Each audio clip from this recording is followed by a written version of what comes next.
نحمدہ و نصلی علی رسولہ الکریم اما بعد فاعوذ باللہ من الشیطان الرجیم بسم اللہ الرحمن الرحیم۔ حدیث ہے آپ صلی اللہ علیہ وسلم کی، اور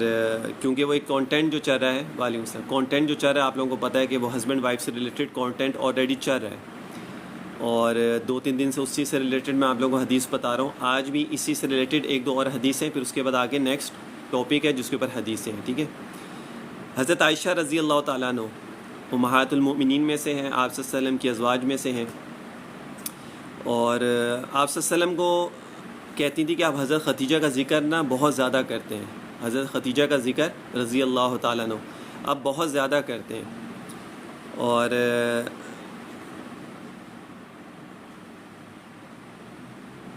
جس میں آپ حضرت عائشہ رضی اللہ تعالیٰ عنہ جو ہے نا وہ فرماتی تھی کہ جس میں ان کی جو دانت کے اوپر کے جو مسوڑے ہوتے ہیں نا، جو ریڈش ہوتا ہے، ٹھیک ہے، یہ جو ریڈش ہوتا ہے تو یہ ان کا بہت جلدی نظر آنا شروع ہو گیا تھا، ان کا بہت جلدی نظر آنا شروع ہو گیا تھا۔ تو آپ صلی اللہ علیہ وسلم کو وہ فرماتی تھی کہ آپ پھر بھی ان کا جو ہے وہ زیادہ ذکر فرماتے ہیں ادر دین میرا، کیا میرا ذکر کم فرماتے ہیں، حضرت خدیجہ کا ذکر زیادہ فرماتے ہیں؟ تو آپ صلی اللہ علیہ وسلم نے فرمایا کہ میں کیوں نہ ان کا زیادہ ذکر کروں، میں ان کا کیوں نہ زیادہ ذکر کروں، کیوں انہوں نے اس وقت میں میرا ساتھ دیا جب میرے ساتھ کوئی بھی نہیں ہوتا تھا، جب میرے ساتھ کوئی بھی نہیں تھا، تو اس وقت میں ان کا ذکر زیادہ، اس وجہ سے بھی میں ان کا ذکر زیادہ کرتا ہوں۔ ایک، جب ہر کوئی قریش میں سے میرے مخالف تھا وہ میرے ساتھ تھی۔ 2، تیسرا ان سے مجھے اولاد بھی ہوئی، باقی کسی ازواج سے مجھے اولاد نہیں ہوئی۔ 3، تو اس وجہ سے اور ہر معاملے میں انہوں نے، چاہے وہ مالی طور پہ ہو، چاہے وہ مالی طور پر ہو، چاہے وہ کسی بھی طور پر ہو، تو انہوں نے ہمیشہ جو ہے نا وہ میرا ساتھ دیا۔ تو اس وجہ سے آپ صلی اللہ علیہ وسلم جو ہے ان کا ذکر زیادہ کرتے تھے، ٹھیک ہے۔ اچھا، اور لوگوں نے مجھے محروم رکھا، یعنی کسی نے مجھ سے ہمدردی نہیں کی، لیکن حضرت خدیجہ میرے ساتھ ہوتی تھی، کیونکہ دعوت نبوت کے بعد عام طور پر لوگوں کو بغض ہو گیا تھا۔ 40 سال کی عمر سے پہلے ہر انسان میرے نبی سے بہت زیادہ محبت کرتا تھا، ٹھیک ہے، لیکن جب 40 سال کی عمر میں آپ نے نبوت کا اعلان کیا تو ہر کوئی آپ کا دشمن ہو گیا۔ ابو لہب کو دیکھ لو، یا باقی جتنے بھی لوگ قریش کے تھے جو آپ کو امین کہتے تھے، صادق کہتے تھے، اپنی امانتیں آپ کے پاس رکھواتے، اپنے گھر کے جو بھی فیصلے وغیرہ ہوتے ہیں، لڑائی جھگڑوں کے فیصلے ہوتے ہیں، یا کوئی بھی مشورہ بھی کرنا ہوتا آپ صلی اللہ علیہ وسلم سے کرتے تھے، لیکن جب آپ صلی اللہ علیہ وسلم نے نبوت کا اعلان کیا تو سب کو مسئلے ہو گئے، تو اس وجہ سے پھر ہر کوئی آپ صلی اللہ علیہ وسلم کا دشمن بن گیا تھا اور آپ صلی اللہ علیہ وسلم کو برا کہتا تھا۔ اس وقت میں بھی حضرت خدیجہ جو ہے نا وہ آپ صلی اللہ علیہ وسلم کے ساتھ کھڑی ہوئی تھی، اور اللہ تعالیٰ نے مجھ کو ان سے اولاد بھی دی، جبکہ دوسری بیویوں سے مجھ کو اولاد نہیں تھی۔ اس واقعے میں آپ کا تعلق خدیجہ کے ساتھ حضرت عائشہ سے اقوا تھا، یعنی بہت زیادہ تھا، ٹھیک ہے، صاف ظاہر، حالانکہ جذبہ طبیعہ کے اسباب حضرت عائشہ میں زیادہ تھے، لیکن ویسے جذبہ طبیعہ جو ہوتی ہے نا وہ حضرت عائشہ کے ساتھ آپ کی زیادہ تھی، لیکن محبت وغیرہ، اور حضرت خدیجہ کے انتقال کے بعد بھی، حضرت خدیجہ کے انتقال کے بعد بھی آپ صلی اللہ علیہ وسلم جب کبھی ان کی دوستیں وغیرہ کوئی آتی تھیں، دوست وغیرہ بھی حضرت خدیجہ کی کوئی آتی تھیں، تو آپ صلی اللہ علیہ وسلم ان کا بہت زیادہ جو ہے نا خیال کرتے تھے، ان کا اکرام کرتے تھے، ٹھیک ہے نا، اور ان کے لیے کوئی تحفہ وغیرہ یا کوئی ایسی چیزیں جو ہے نا ان کے لیے بھجوایا بھی کرتے تھے۔ اچھا، حضرت عائشہ فرماتی ہیں کہ جب آپ صلی اللہ علیہ وسلم حضرت میمونہ کے گھر میں بیمار ہو گئے تو آپ نے اپنی بیویوں سے اس کی اجازت چاہی کہ میرے گھر میں آپ کی تیمارداری کی جائے، ان سب نے اجازت دے دی۔ اب اس میں 3 چیزیں تھیں، اس میں 3 چیزیں تھیں، وہ کیا تھی کہ ایک حضور بیویوں کے پاس رہنے میں عدل فرماتے تھے، یعنی اب ہر چیز میں عدل فرماتے تھے، ٹھیک ہے، ہر کسی کے حقوق کو پورا کیا کرتے تھے، ایک چیز۔ دوسرا یہ کہ حالانکہ آپ کے اوپر عدل واجب نہیں تھا، ایک قول میں یہ بھی ہے کہ اگر آپ عدل نہیں بھی کرتے، اگر آپ بالفرض حضرت عائشہ کے پاس 3-4 دن رہنا چاہتے، حضرت میمونہ کے پاس 3-4 دن رہنا چاہتے تو آپ کے اوپر کوئی گناہ نہیں تھا، توبہ استغفار، گناہ تو خیر ہو بھی نہیں سکتا تھا، لیکن آپ صلی اللہ علیہ وسلم کے لیے عدل کرنا کوئی وہ بھی نہیں تھا کہ آپ نے کرنا ہے، لیکن آپ صلی اللہ علیہ وسلم خود اس چیز کا بہت زیادہ خیال رکھتے تھے۔ دوسرا یہ کہ اگر شوہر ایک باری میں دوسرے کے گھر رہنا چاہے تو باری والی سے اجازت حاصل کرنا ضروری ہے، یعنی اگر حضرت عائشہ کے پاس آپ نے رہنا تھا اور اگر آپ حضرت حفصہ کے پاس جانا چاہ رہے تھے تو حضرت عائشہ سے آپ کی اجازت لینا ضروری ہے۔ یہ جن لوگوں کو شوق ہوتا ہے نا 2-3 شادیاں کرنے کا، جن لوگوں کو شوق ہوتا ہے ان کے لیے بھی یہی ہے کہ جب آپ نے اگر ایک بیوی کے پاس اگر آپ نے ایک دن رہے اور دوسری کے پاس اگر آپ نے جانا ہے، یا اگر آپ نے نہیں جانا تو اس کے لیے آپ کو اجازت لینی پڑے گی، پھر آپ جا سکتے ہیں۔ تیسرا اس میں یہ تھا کہ بیوی کو بھی مناسب ہے کہ ایسے امور میں شوہر کی راحت کا خیال رکھنا چاہیے، کہ اگر ایک نے کسی چیز کے لیے اجازت آپ سے مانگی ہے تو آپ اس کو آرام سے اجازت بھی دے دیں، نہ کہ اس سے لڑائی جھگڑے اور بہت ساری چیزیں اس کے ساتھ کرنا شروع کر دیں۔ حضرت عائشہ فرماتی ہے کہ آپ صلی اللہ علیہ وسلم کی شدت مرض کی حالت میں عبد الرحمن بن ابی صدیق رضی اللہ تعالیٰ عنہ، یہ حضرت ابو بکر کے بیٹے تھے، آئے تو ان کے پاس تازہ مسواک تھی۔ حضور نے ان کی طرف دیکھا، میں نے خیال کیا کہ آپ کو اس کی خواہش ہے، میں نے عبد الرحمن سے لے کر ان کو چبایا اور اس کو صاف کر کے آپ کو دے دی۔ آپ نے خوب اچھی طرح مسواک کی، جیسے بھی مسواک کرنے کی عادت تھی، پھر اس کو میری طرف بڑھایا، مسواک آپ کے ہاتھ سے گر گئی، اور اسی حدیث میں یہ بھی ہے کہ پھر آپ نے آسمان کی طرف نظر اٹھائی اور دعا کی،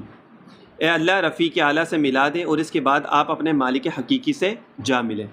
آپ صلی اللہ علیہ وسلم کو اتنا شوق تھا مسواک کرنے کا، آپ صلی اللہ علیہ وسلم کو، کہ آپ سے فرماتے کہ میرا دل چاہتا میں ہر وقت مسواک کرتا رہوں۔ آخری وقت میں بھی حضرت ابو بکر کے بیٹے عبد الرحمن حضرت عائشہ کے بھائی تھے، ان کے ہاتھ میں مسواک تھی، یہ لے کر آئے اور آپ صلی اللہ علیہ وسلم ان کی طرف دیکھ رہے تھے، تو حضرت عائشہ فرماتی مجھے خواہش ہوئی کہ آپ صلی اللہ علیہ وسلم نے شاید مسواک کرنی ہوگی، آپ کو دل چاہ رہا ہوگا۔ تو حضرت عائشہ فرماتی ہیں کہ میں نے چبا کر اس کو نرم کیا اور میں نے آپ صلی اللہ علیہ وسلم کو دی، اور آپ صلی اللہ علیہ وسلم نے پھر مسواک کی۔ آخری وقت میں بھی حضرت عائشہ نے اس مسواک کو چبایا اور آپ صلی اللہ علیہ وسلم کو دی، اور جب مسواک چبائی جاتی نا یا اس کو استعمال کیا جاتا ہے، اس میں لعاب بھی لگتا ہے، اس میں لعاب بھی لگتا ہے، ٹھیک ہے نا، اور وہی لعاب جو اس کے اوپر تھوڑا سا لگا ہوگا، آپ صلی اللہ علیہ وسلم نے اس کو اپنے منہ میں لے کے اس کو چبایا بھی، اس کو مسواک بھی کی، اور آخر میں پھر آپ صلی اللہ علیہ وسلم نے دعا بھی فرمائی مسواک کرنے کے بعد کہ اللہ رفیق اعلیٰ سے ملا دے، اور اس کے بعد آپ اپنے مالک حقیقی سے جا ملے۔ مسواک کے میں نے ویسے بھی لائف میں بتاتا رہتا ہوں، مسواک کے بہت سارے فائدے بھی ہیں۔ ایک یہ کہ دانت وغیرہ کی کوئی بیماری وغیرہ نہیں ہوتی، سنت کے مطابق اگر انسان کرے، اور سنت کے لیے ہی نیت بھی اس کی یہ ہو کہ میں آپ سے سنت میں عمل کر رہا ہوں، ٹھیک ہے۔ دوسرا یہ کہ انسان جب مرتا ہے تو اس کو کلمہ نصیب ہوتا ہے، ایمان اس کا خاتمہ اس کا ایمان کے اوپر ہوتا ہے، اور بھی اس کے علاوہ بہت سارے فائدے ہیں۔ تو یہ عورت ہو چاہے مرد ہو، دونوں کے لیے مسواک ہے کہ وضو سے پہلے مسواک کرنی چاہیے، اس میں نماز پڑھنے کا ثواب بھی زیادہ ملتا ہے، ٹھیک ہے، اور سنت پہ عمل ہو جاتا ہے جو سب سے بڑی بات ہے۔ یہ چھوٹی چھوٹی سنتیں ہیں، چھوٹی چھوٹی سنتیں، اس کے اوپر آسانی سے عمل ہو سکتا ہے، تو اس کے اوپر عمل کرنا چاہیے۔ یہ مرد عورت دونوں کے لیے، یہ خالی صرف مرد کے لیے نہیں کہ مرد سے مسواک کرے گا، ایسا نہیں ہے، یہ عورت کے لیے بھی ہے۔ سنت تو میرے نبی کی سب کے لیے ہے نا، عورت مرد کے لیے، سب کے لیے، کوئی اسپیسیفکلی کسی مرد کے لیے نہیں ہے۔ حضرت عائشہ سے روایت ہے کہ میں نے آپ صلی اللہ علیہ وسلم کو قبل آپ کی وفات کے اپنے سینے کے سہارے بٹھا رکھا تھا، اسی حالت میں میں نے آپ کو یہ کہتے سنا، اے اللہ میری مغفرت فرما اور مجھ پر رحم فرما اور مجھ کو رفیق اعلیٰ میں شامل فرما، یعنی ارواح طیبہ ملائکہ کی جماعت میں، یعنی آپ صلی اللہ علیہ وسلم جو ہے حضرت عائشہ کے سہارے، جس طرح ہم لوگ صوفے پہ بیٹھتے ہیں نا، ٹیک لگا کے بیٹھتے ہیں، اسی طرح آپ صلی اللہ علیہ وسلم جو ہے وہ حضرت عائشہ کے ساتھ سہارے کے ساتھ بیٹھے ہوئے تھے، ٹھیک ہے۔ اور اسی حالت میں پھر آپ صلی اللہ علیہ وسلم نے یہ بھی فرمایا کہ اے اللہ میری مغفرت فرما اور مجھ پر رحم فرما، مغفرت بھی فرما اور مجھ پر رحم فرما اور مجھ کو رفیق اعلیٰ میں شامل فرما، یعنی ملائکہ کی جماعت میں مجھے شامل فرما۔ یہ آپ صلی اللہ علیہ وسلم نے آخری وقت میں دعا کی۔ اس لیے کہا جاتا ہے کہ جب کسی شخص کا، مرد یا عورت میں سے کسی کا آخری وقت ہو، مرد یا عورت میں سے کسی کا بھی آخری وقت ہے کہ بس اس کا دنیا سے جانے کا وقت ہے، انسانوں کو پتہ چل جاتا ہے، انسان کو پتہ چل جاتا ہے کہ اب اس کا آخری وقت ہے، ٹھیک ہے نا، تو اس وقت اس سے دنیاوی باتیں نہ کریں کہ اس کو بلا لو، اس کو بلا لو، وہ کیا کر رہی ہے، وہ کیا کر رہا ہے، وہ آئی کہ نہیں آئی، یہ آیا کہ نہیں آیا، یہ نہیں ہونا چاہیے۔ ہمیشہ اس کے سامنے جو ہے نا بیٹھ کر یا ذکر کرنا چاہیے، اور اس کو کہنا بھی نہیں چاہیے کہ ذکر کرو، یہ بھی نہیں کہنا چاہیے۔ آپ سے ہو سکتا ہے کہ وہ اس کی وہ کیفیت ہی نہ ہو، اس کی وہ حالت ہی نہ ہو، کہ وہ ہوش ہی میں نہ ہو، یا وہ آپ کو صحیح طریقے سے سن نہ سکے، یا اس کے اوپر غشی طاری ہوئی بھی ہو، ٹھیک ہے نا۔ تو اس کا طریقہ جو ہوتا ہے نا وہ یہ ہوتا ہے کہ جب بھی کوئی ایسا معاملہ ہو تو آپ اس کے سامنے کھڑے ہو کر یا بیٹھ کر ذکر کرتے ہیں، کوئی بھی ذکر، اللہ اللہ اللہ۔ وہ جب آپ کو سنے گا اور دیکھے گا تو وہ خود ہی دل میں شروع کر دے گا، کہنے کی ضرورت آپ کو نہیں پڑے گی کہ آپ اس کو کہیں گے یار ذکر کرو ذکر کرو ذکر کرو، ٹھیک ہے نا، اور نہ اس کے سامنے کوئی دنیاوی یا اس طرح کی کوئی باتیں اس کے ساتھ کریں گے۔ اس کا آخری وقت ہے، یہ وقت ایسا ہوتا ہے کہ جب انسان دنیا سے رخصت ہو رہا ہوتا ہے، تو کوشش یہی ہونی چاہیے کہ اس کے سامنے ذکر ہونا چاہیے، وہ ذکر کرتا کرتا دنیا سے جائے تاکہ اس کا خاتمہ جو ہے وہ ایمان کے اوپر ہے۔ لیکن آج کل لوگ جو ہے نا زیادہ تر کیا ہوتا ہے کہ اس کو بلا لو، اس کو بلا لو، اس سے مجھے ملا دو، میں دنیا سے جا رہا ہوں، پتہ نہیں ملاقات ہوگی نا۔ بھائی تم چلے جاؤ گے، تم نے تو چلے ہی جانا ہے، لیکن تم اپنا خاتمہ ایمان پہ کرو نا، تمہیں لوگوں سے مل کے کیا ہوگا؟ لوگوں تو بھول جاتے ہیں، لوگ تو کسی کو یاد نہیں رکھتے، چہ جائے کہ وہ ایک سال بعد جب برسی کا کوئی دن آتا ہے تو اس دن یاد کیا جاتا ہے، وہ جی میرے والد میری والدہ بھائی بہن جو بھی ہوتا ہے اس کی برسی کا دن ہے، ادروائز کون کس کو یاد رکھتا ہے؟ کوئی کسی کو نہیں یاد رکھتا۔ بعض اہل غلو قرب حق کے لیے ازواج اولاد سے بہت کو شرط سمجھتے ہیں، اس میں رد ہے۔ اس کا دیکھیے اس وقت سے زیادہ کون سا وقت ہوگا کہ قرب حق کا، اور اس حالت میں بی بی عائشہ سے اتنا قرب ہے کہ ان کے سہارے لگے بیٹھے ہیں۔ حالانکہ جس دن حضرت عائشہ آپ صلی اللہ علیہ وسلم دنیا سے رخصت ہوئے ہیں اس دن حضرت عائشہ کے پاس آپ کی باری نہیں تھی، کسی اور ازواج کے پاس آپ کی باری تھی، آپ نے ان سے اجازت لی، ان سے اجازت دی، غالباً حضرت میمونہ کی باری تھی اس دن، لیکن آپ صلی اللہ علیہ وسلم نے ان سے اجازت لی کہ مجھے حضرت عائشہ کے حجرے میں رہنا ہے آج۔ آپ صلی اللہ علیہ وسلم کو اندازہ ہوگا کہ میرا وقت آخری ہے اور میں دنیا سے جا رہا ہوں، پھر بھی آپ نے حضرت عائشہ کو منتخب کیا، حالانکہ آپ کی اور بھی ازواج تھیں۔ اس کا مطلب ہے کہ آپ کو حضرت عائشہ سے کتنی محبت تھی۔ اگر دل میں کوئی نفرت یا کوئی ایسا دکھ یا کوئی تکلیف ہوتی تو کبھی بھی آپ صلی اللہ علیہ وسلم حضرت عائشہ کو نہیں کہتے کہ مجھے آپ کے پاس آنا ہے یا مجھے یہیں پر ہی رہنا اور یہیں سے پھر میرا آخری وقت جو ہے وہ دنیا سے رخصت میں ہو جاؤں گا۔ اور دوسرا یہ کہ حضرت عائشہ کو ہی آپ نے مسواک چبانے کے لیے کہا، یہ محبت کا ایک اعلیٰ ترین درجہ ہوتا ہے کہ انسان اپنی بیوی کے، اور بیٹھے بھی کس طرح، میں نے آپ لوگوں کو بتایا کہ حضرت عائشہ جیسے یہ صوفہ ہے میں یوں ٹیک لگا کے بیٹھا ہوں، آپ صلی اللہ علیہ وسلم اس طرح بیٹھے ہوئے تھے،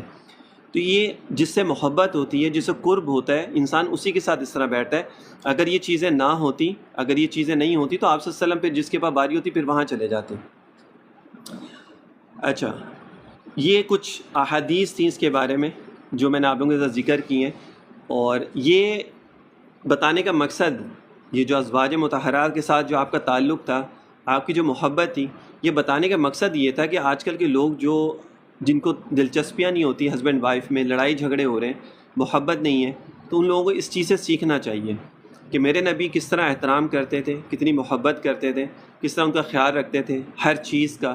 اور یہ 3-4 دن سے میں آپ لوگوں کو اسی کے بارے میں احادیث جو ہے وہ میں ذکر کر رہا ہوں کہ آپ صلی اللہ علیہ وسلم ہر عصر کی نماز کے بعد ازواج مطہرات کے پاس جاتے، ان سے بات کرتے، ان کے حال احوال، روزانہ کا معمول تھا، ٹھیک ہے نا۔ اور کوئی ایسا نہیں تھا کہ آپ صلی اللہ علیہ وسلم کسی ایک ہی کی ازواج کے پاس بس ہیں اور آپ کسی کے پاس جا نہیں رہے، ایسا بھی نہیں تھا۔ آپ صلی اللہ علیہ وسلم ہر ازواج کے پاس جایا کرتے تھے، ہر ازواج کے پاس آپ صلی اللہ علیہ وسلم جایا کرتے تھے، ٹھیک ہے نا۔ اور باریاں تھیں، ایک کے پاس ایک دن گئے، ایک کے پاس ایک دن گئے، ایک کے پاس ایک دن گئے نا، اس طرح رکھا ہوا تھا۔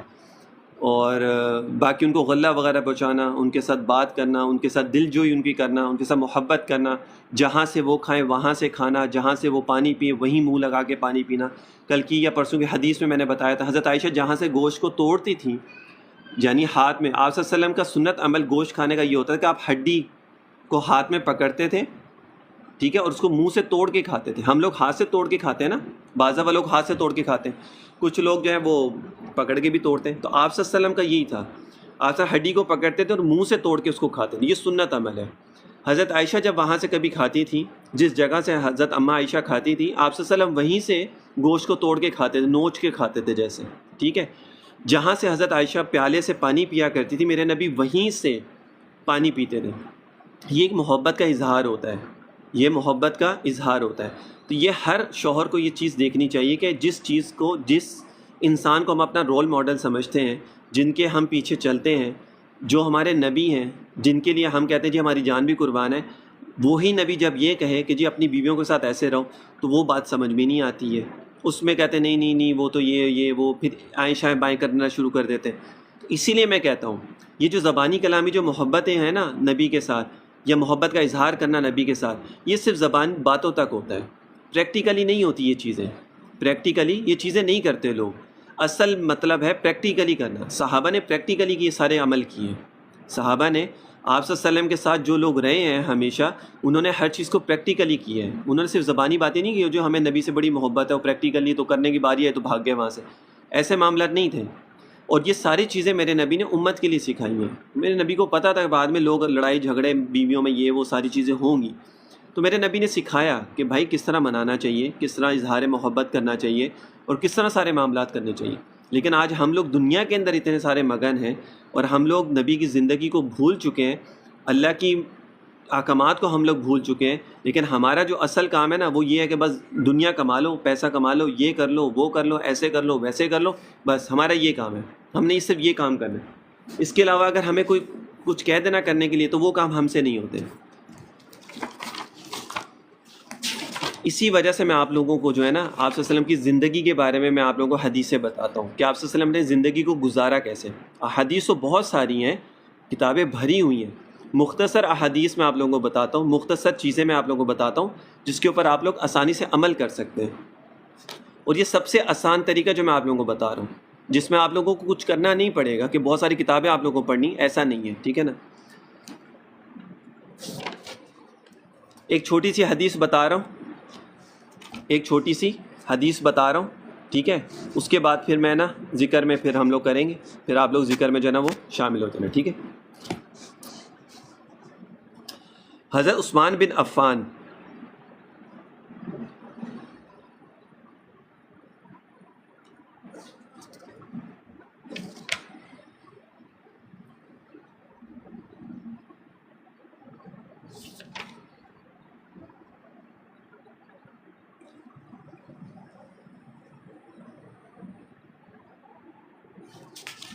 اچھا، حضرت ابو ذر رضی اللہ تعالیٰ عنہ وہ فرماتے ہیں کہ ایک رات میں باہر نکلا تو دیکھا کہ حضور اکیلے جا رہے ہیں. آپ صلی اللہ علیہ وسلم اکیلے کہیں جا رہے ہیں. حضرت ابو ذر غفاری فرماتے ہیں کہ میں نے آپ صلی اللہ علیہ وسلم کو دیکھا، آپ کے ساتھ کوئی نہیں تھا، آپ اکیلے تھے. میں نے اپنے دل میں کہا شاید آپ کے ساتھ چلنے سے آپ صلی اللہ علیہ وسلم کو ناگواری ہو، اس لیے میں ایک سائڈ پہ چلنے لگ گیا ان کے ساتھ. میں ان کے پیچھے نہیں چلا، میں ان کے ساتھ نہیں چلا، لیکن میں ایک سائڈ پہ چلنے لگ گیا. اب یہ دیکھو، یہ محبت ہوتی ہے ایک صحابی کی نبی کے ساتھ کہ آپ صلی اللہ علیہ وسلم اکیلے جا رہے ہیں. ان کو یہ ڈر خوف تھا کہ کوئی مسئلہ نہ ہو جائے میرے نبی کے ساتھ، کوئی نقصان نہ پہنچا دیں. وہ ان کے ساتھ ساتھ چلنا شروع ہو گئے. اب انہوں نے یہ بھی سوچا کہ اگر میں ساتھ چلوں گا تو شاید ہو سکتا ہے میرے نبی کو یہ پسند نہ آئے. اب وہ ایک سائڈ پہ ہو کے چلنے لگے چھپ کر، جس کو کنارے ان کے ساتھ وہ چلنا شروع ہو گئے. اس لیے میں ذرا فاصلے سے ایسی جگہ چلنے لگا جہاں چاند کی روشنی نہیں پڑ رہی تھی. پہلے لوگ تو چاند کی روشنی سے راستوں میں چلا کرتے تھے نا، اتنی روشنی ہوتی تھی. تو حضرت ابو ذر غفاری فرماتے ہیں کہ میں ایک سائڈ پہ چل رہا تھا جہاں پہ چاند کی روشنی میں ہو، یعنی اندھیرے چل رہا تھا میں. اتنے میں حضور نے مڑ کر مجھے دیکھا اور فرمایا یہ کون ہے؟ میں نے عرض کیا اللہ کیا مجھے آپ پر قربان کرے، اللہ مجھے آپ پر قربان کرے، میں ابو ذر ہوں. آپ نے فرمایا ابو ذر ادھر آؤ. میں کچھ دیر آپ کے ساتھ چلا. پھر آپ نے فرمایا یہ زیادہ مال والے قیامت کے دن کم ثواب والے ہوں گے. زیادہ مال والے قیامت والے دن کم ثواب والے ہوں گے، یعنی جن کے پاس مال زیادہ ہے اللہ تعالیٰ ان کو قیامت والے دن کم ثواب دے گا. البتہ جس کو اللہ نے خوب مال دیا اور اس نے دائیں بائیں آگے پیچھے مال خوب لٹایا اور نیکی کے کاموں میں خوب خرچ کیا تو وہ مالدار بھی قیامت کے دن زیادہ اجر و ثواب والا ہوگا. آپ صلی اللہ علیہ وسلم جو ہے نا ایک دن رات کو، میں اس کو تھوڑی سی اپنے الفاظ میں آپ لوگوں کو بتا دیتا ہوں بات سمجھانے کے لیے. ٹھیک ہے. ایک دن آپ صلی اللہ علیہ وسلم رات کو اکیلے میں نکلے. حضرت ابو ذر غفاری نے دیکھا آپ صلی اللہ علیہ وسلم اکیلے جا رہے ہیں. انہوں نے ان کے پیچھے چلنے لگ گئے. انہوں نے ان سے اجازت نہیں لی کہ میں آپ کے ساتھ چلوں. انہوں نے سوچا کہ ہو سکتا ہے میرے نبی کو پسند نہ آئے. تو آپ صلی اللہ علیہ وسلم چل رہے ہیں. حضرت ابو ذر غفاری ایک سائڈ پہ کنارے اندھیرے میں چلنے لگ گئے جہاں پہ چاند کی روشنی بھی نہ ہو. جب وہ تھوڑا سا آگے چلے تو آپ صلی اللہ علیہ وسلم نے پوچھا کون ہے؟ حضرت ابو ذر غفاری رضی اللہ تعالیٰ نے فرمایا کہ اللہ مجھے آپ پر قربان کرے، اللہ مجھے آپ کے اوپر قربان کرے، میں ابو ذر ہوں. تو آپ صلی اللہ علیہ وسلم نے فرمایا کہ آ جاؤ میرے ساتھ، آ جاؤ، چلو میرے ساتھ. اب آپ صلی اللہ علیہ وسلم کے وہ ساتھ چل دیے. اب اجازت مل گئی نا، اب آپ صلی اللہ علیہ وسلم کے ساتھ چل دیے. آپ صلی اللہ علیہ وسلم نے فرمایا، ان کو ایک حدیث بتائی، آپ صلی اللہ علیہ وسلم ایک الفاظ ان کو کہے کہ جو زیادہ مالدار ہوگا قیامت والے دن اللہ تعالیٰ اس کو کم ثواب دے گا. اس کے بعد پھر آپ صلی اللہ علیہ وسلم نے ایک اور بات اس کو واضح کر دیا، اس کی وضاحت کر دی. لیکن جس شخص کو اللہ تعالیٰ نے زیادہ مال دیا ہے، اب وہ دائیں بائیں آگے پیچھے، ٹھیک ہے نا، وہ یہ نہیں دیکھتا، لیکن وہ اللہ کے راستے میں خوب مال خرچ کر رہا ہے، نیکی کے کاموں میں خوب مال خرچ کر رہا ہے، اللہ تعالیٰ اس کو اور زیادہ اس کا اجر بھی دے گا، اس کا ثواب بھی دے گا. ٹھیک ہے. اب آپ صلی اللہ علیہ وسلم اگر یہاں تک بات کرتے کہ مالدار جو ہیں وہ ان کو کم ثواب ملے گا تو شاید لوگ جن کو اللہ تعالیٰ نے مال دیا وہ پریشان ہو جاتے ہیں. تو آپ صلی اللہ علیہ وسلم نے ہی اسی بات کو آگے اور واضح کر دیا. لیکن جس کو مال دیا وہ پھر اللہ کے راستے میں اس کو خرچ بھی کرے. اگر خرچ نہیں کرے گا تو پھر اس کے لیے جو ہے نا اللہ تعالیٰ ثواب میں کمی کر دیں گے. ٹھیک ہے. ہاں، نیکی کے کاموں میں خرچ کرے، اللہ کے راستے میں خرچ کرے. اور جو میں آپ لوگوں کو لائیو میں اکثر بتاتا رہتا ہوں، لوگوں کی مدد کرنا، غریبوں کی مدد کرنا، ٹھیک ہے نا، اور ہر جگہ پہ جہاں جہاں نیکی کا کام ہو رہا ہے وہاں پہ خرچ کرنا. پھر میں نے حضور کے ساتھ تھوڑی دیر اور چلا. اس کے بعد آپ نے مجھ سے فرمایا تم یہاں بیٹھ جاؤ، اور حضور نے مجھے ایک وسیع ہموار میدان میں بٹھا دیا جس کے ارد گرد پتھر ہی پتھر تھے. آپ نے مجھ سے فرمایا میرے واپس آنے تک یہیں بیٹھے رہنا. یہ فرما کر حضور نے ایک پتھریلے میدان میں چلنا شروع کر دیا اور چلتے چلتے اتنی دور چلے گئے کہ مجھے نظر نہیں آ رہے تھے۔ اب حضرت ابو ذر غفاری کو اپنے ساتھ لے کر ایک جگہ ان کو بٹھا دیا، وہاں پہ پتھریلا تھا، کیونکہ مکہ کی جو زمین ہے وہ تو پتھر ہی پتھر ہے۔ یہ تو اب ہوٹلز بن گئے، روڈز بن گئے، تو اب ہمیں تھوڑا سا، لیکن ابھی بھی اگر آپ مکہ سے تھوڑا سا سائڈ پہ نکلو نا تو آپ کو وہی پہاڑ، پتھر اور اس طرح کی چیزیں جو ہے نا وہ آپ لوگوں کو نظر آتی رہیں گی، ٹھیک ہے۔ خیر میرے نبی نے مجھے وہیں پر ہی بٹھا دیا اور آپ صلی اللہ علیہ وسلم وہاں سے آگے چلنا شروع ہو گئے،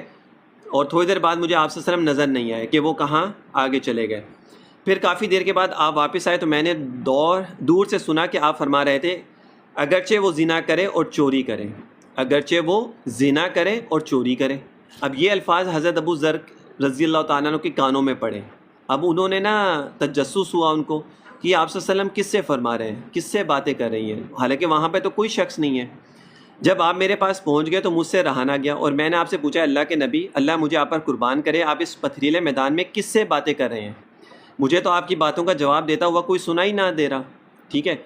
حضور نے فرمایا جبرائیل علیہ السلام تھے جو اس پتھریلے میدان کے کنارے میں میرے سامنے آئے تھے، حضرت جبرائیل سے باتیں کر رہے تھے اور اس میدان میں وہ آ چکے تھے، اور انہوں نے کہا تھا آپ اپنی امت کو یہ خوشخبری سنا دیں کہ جو اس حال میں مرے کہ وہ اللہ کے ساتھ کسی کو شریک نہ کرتا ہو، یعنی جس شخص نے اللہ کے ساتھ کسی کو شریک نہ کیا وہ جنت میں داخل ہوگا، ٹھیک ہے، جنت میں داخل ہوگا۔ میں نے کہا ہے جبرائیل اگر وہ زنا کرے اور چوری کرے؟ حضرت جبرائیل نے عرض کیا اگر وہ چوری بھی کرے، زنا بھی کرے، پھر بھی اللہ تعالیٰ اس کو جنت میں داخل کریں گے، پھر بھی اس کو اللہ تعالیٰ جنت میں داخل کریں گے۔ عرض کیا جی ہاں۔ حضرت ابو ذر فرماتے ہیں کہ میں نے عرض کیا یا رسول اللہ اگر وہ چوری کرے اور زنا کرے؟ دوسری دفعہ پھر پوچھا، دوسری دفعہ صحابہ جو ہے نا ایک بات کو پوچھنے کا مقصد یہ ہوتا تھا کہ اس کے اوپر اسٹیمپ پکی ہو جائے کہ یہ واقعی میں ایسا ہو جائے گا نا۔ حضور نے فرمایا جی ہاں، اگرچہ وہ شراب پیے، اگرچہ وہ شراب بھی پیے، زنا بھی کرے، چوری بھی کرے، پھر بھی وہ جنت میں داخل ہو جائے گا بشرطے کہ اس نے اللہ کے ساتھ کسی کو شریک نہ ٹھہرایا ہو۔ اس کا مطلب ہے لا الہ الا اللہ، اس کے اوپر جس کا ایمان ہوگا، لا الہ الا اللہ محمد رسول اللہ، جس کا اس چیز کے اوپر ایمان ہوگا وہ شخص جنت میں چلا جائے گا۔ ابھی اس کو میں تھوڑا سا نا واضح بھی کر دیتا ہوں۔ بخاری، مسلم اور ترمذی کی اس جیسی ایک روایت میں یہ ہے کہ حضور نے چوتھی مرتبہ میں فرمایا ابو ذر کی ناک خاک میں مل جائے، ابو ذر کی ناک خاک میں مل جائے، یعنی ایسا ہی ہوگا، اگرچہ ابو ذر کی رائے یہ ہے کہ ایسا نہ ہو۔ آپ صلی اللہ علیہ وسلم نے نا حضرت ابو ذر کو جو ہے نا وہاں پہ بٹھا دی، ایک میدان میں پتھر ہی پتھر تھے وہاں پہ، اور آپ صلی اللہ علیہ وسلم جو ہے نا وہاں پر حضرت جبرائیل علیہ السلام وہاں پہ حاضر ہوئے، ان سے بات کر رہے تھے، اور انہوں نے فرمایا کہ اگرچہ انسان چوری کرے، زنا کرے، پھر بھی وہ جنت میں داخل ہوگا۔ حضرت ابو ذر نے 3 دفعہ اس بات کو دہرایا کہ واقعی میں ایسا ہوگا کہ اگر کوئی انسان جو ہے وہ زنا بھی کرے، چوری بھی کرے، پھر بھی وہ جنت میں داخل ہو جائے گا؟ آپ سے فرمایا کہ ہاں پھر بھی ہو جائے گا۔ شرط اس کی لگا دی کہ لا الہ الا اللہ محمد رسول اللہ، اس کے اوپر جس کا ایمان ہوگا کہ نہیں ہے کوئی معبود سوائے اللہ، اور محمد آپ صلی اللہ علیہ وسلم آخری نبی ہے۔ تو جو شخص یہ کام کرے گا، جو شخص جس کا اس کے اوپر ایمان ہوگا، وہ شخص جنت میں داخل ہو جائے گا۔ ہاں یہ ضرور ہے اگر کسی نے زنا کیا، اگر کسی نے چوری کی، اگر کسی نے دوسرے معاملات کیے، اس کی سزا اس کو ملے گی، پھر وہ جنت میں داخل ہو جائے گا۔ اس کا مطلب یہ نہیں کہ کوئی انسان چوری کر رہا ہے تو پھر بھی وہ جنت میں داخل ہو جائے گا، اس کو سزا نہیں ملے گی، یا کوئی انسان جو وہ زنا کر رہا ہے پھر بھی وہ جنت میں داخل ہو جائے گا، اس کو سزا نہیں ملے گی، ایسا نہیں ہے، ٹھیک ہے نا۔ اس چیز کو انسان یہ نہ سمجھے کہ نہیں جی جو مرضی کر لو تو ہم جنت میں داخل ہو جائیں گے، ایسا نہیں ہے۔ یہ جو میں نے آخری حدیث بیان کی اس میں 3 چیزیں میں نے آپ کو ذکر کی ہیں، 3 چیزیں بتا کے پھر اس کے بعد ذکر شروع کرتے ہیں۔ جس کے پاس اللہ تعالیٰ نے بہت زیادہ مال دیا ہے، جس کو اللہ تعالیٰ نے بہت زیادہ مال دیا ہے، اس کو چاہیے کہ اللہ تعالیٰ کے راستے میں خرچ کرے، زیادہ نیک کاموں میں خرچ کرے، لوگوں کی مدد کرے، غریبوں کی مدد کرے، ٹھیک ہے نا، اور اس طرح صدقہ، زکوٰۃ وغیرہ، خیرات وغیرہ کرتا رہے۔ اللہ تعالیٰ اس کے مال میں اور زیادہ برکت دے، اور زیادہ اللہ تعالیٰ اس کو جو ہے نا وسیع کرے، ٹھیک ہے۔ ایک تو یہ بات ہوگی۔ دوسری بات اس میں یہ، کوئی شخص اگر کوئی گناہ کرتا ہے، بڑے سے بڑا گناہ بھی کرتا ہے، جائے کہ وہ اللہ کے ساتھ کسی کو شریک نہیں ٹھہراتا، تو وہ شخص اللہ تعالیٰ اس کو جنت میں داخل کر دیں گے۔ لیکن اگر اس نے کوئی اس طرح کا گناہ کیا ہوگا تو اس کی سزا اس کو ملے گی، پھر وہ جنت میں داخل ہوگا، اس کے علاوہ نہیں کوئی شخص یہ نہ سمجھے کہ میں کچھ بھی کر لوں تو میں جنت میں داخل ہو جاؤں گا، ایسا نہیں ہوگا، ٹھیک ہے۔ اس کے لیے ضروری یہ ہے کہ انسان جو ہے نا اگر کوئی گناہ ہو جاتا ہے تو فوراً سے اللہ سے توبہ کر لے، اللہ تعالیٰ اس کو معاف فرما دے گی، ٹھیک ہے۔ ذکر ہے، ذکر میں توجہ سے ذکر کیجیے گا، اور جو بھی ہم نے حدیث پڑھی ہے یہاں پر اللہ تعالیٰ ہمیں اس کے اوپر عمل کرنے کی بھی توفیق عطا فرمائے، اور ہمیں بھی ویسے ہی اپنی زندگی میں چیزیں اپنانے کی توفیق عطا فرمائے، ٹھیک ہے۔